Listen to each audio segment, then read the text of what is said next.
Hi, I'm Lee Boudreau, and I'm an executive editor at Doubleday, where I focus almost exclusively on publishing fiction. And there is nothing more fun than finding a brand new talent in your inbox.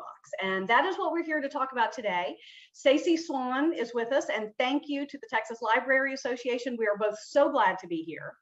And Stacey, your book, I always say, is packed to the absolute rafters with all the good things, with infidelity and secrets and lies and betrayals, all the thing that just makes family family. So tell us a little bit, if you will, about your debut novel, Olympus, Texas. Absolutely, and thanks to everyone for watching. So Olympus, Texas kicks off when March Briscoe comes back to his hometown of Olympus, which is in rural East Texas, 2 years since he was last there. And March left town because he had an affair that came to light with his brother's wife.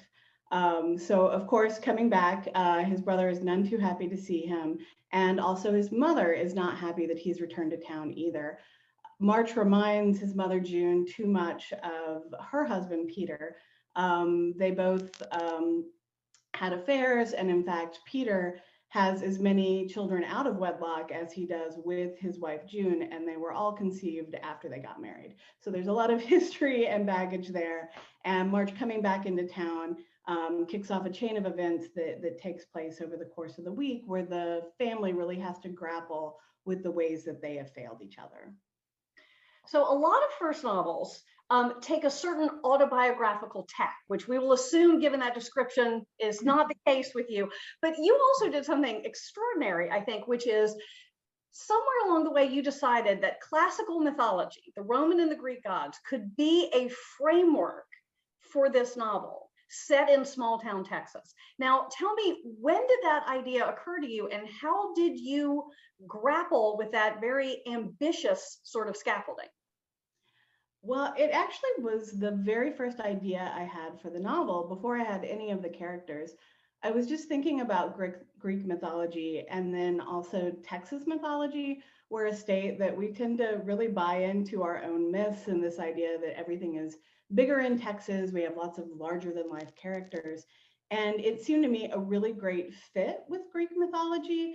And so I got to sit down and work on the novel, thinking of it as almost like a game. How do I take these Greek gods and goddesses and translate them into just regular humans living in modern Texas, and just using their big traits, morph them into these characters? And so I started that way, which was a ton of fun.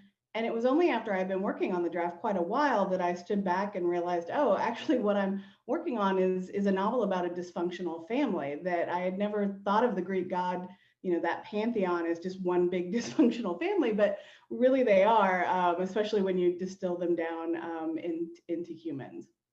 And we all can point to several novels, dysfunctional families at their heart. Were they an influence for you? Talk about some of the books that you loved that fed into this view of your own novel. Absolutely. Like, I have always really loved novels about big dysfunctional families. And I think part of it is because they're all characters that can't hide anything from each other. They know each other so well that they can't pretend to be other people. They have to be fully who they are. And even like Pride and Prejudice is one of my favorite novels. So you have the Giant Bennet family. And more recently, I really loved Angela Flournoy's The Turner House, which is 13 children and their parents. Right, of course. Now, I am from a tiny little town in rural Virginia. You are from a small town in Texas. What do you make of the unique character of a small town and a small town novel? That also is a type of story I always love, something set in a small town. I love Richard Russo's work, which really conjures that feeling of small town. I remember reading Horsemen Pass By Larry McMurtry when I was in grad school, and I was like, oh, that is exactly rural Texas.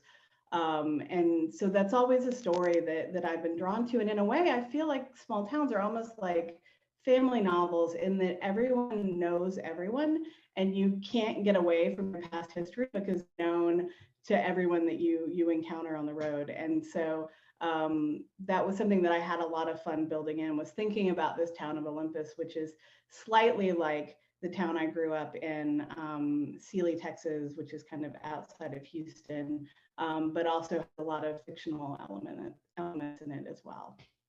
And one of the things that spoke so strongly to me reading the novel, first, there is this outsized setting, this sense of place, which is so beautifully created on the page, the sort of long gravel roads of the only place that has felt like home, as March is thinking when he's first returning to town.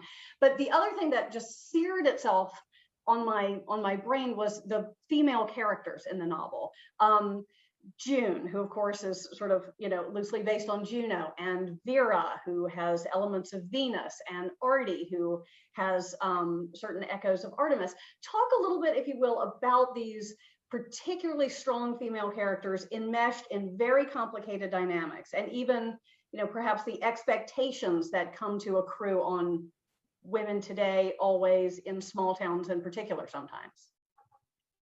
Absolutely. I feel like those of us that have spent time in small towns anywhere in the US, you get an almost outsized feeling of gender roles and expectations, just because there's often such a strong tie to tradition in those communities. And those roles feel kind of locked in, even down to the way that, right, like churches kind of organize the men's group and the women's group and the kind of duties that they're assigned. And I think what really drew me initially, and why I loved June so much as a character, is I remember reading about Hera, or Juno's her name in Roman mythology, when I was a kid. And I feel like when we read those stories about Hera in Greek myth, they're very much through like Zeus's eyes, or like the patriarchy's eyes. We look at her as like this really angry woman who's causing lots of trouble for other poor women who don't deserve it. Meanwhile, Zeus is off, slightly off stage, getting no blame at all for all of the things that he's doing to make his wife really angry. And so in getting to explore June, I wanted to take those elements of Hera, and stay true to them, like her anger, but also see the marriage through her eyes. And so you have a much more grounding in what she's having to put up with. I also was really drawn to the idea that, like, culturally, when we talk about forgiveness, quite often we put the burden of the work of forgiving people on the person who's been wronged, instead of the person who has done the wronging. We're like, you have to do the work to find it in your heart to forgive someone. And so in using June, I got to explore this idea of, like, with forgiveness, what's the work that people have to do to achieve forgiveness, on both sides. Excellent. Well, Stacey, thank you so much for being here to talk about Olympus, Texas. And again, thank you, librarians, for helping spread the word about debut novels. We all appreciate everything you do, and I hope you love Olympus, Texas. I just got my very first copy in the mail literally this morning, so it's coming your way soon. Thank you all very much. Bye. Bye.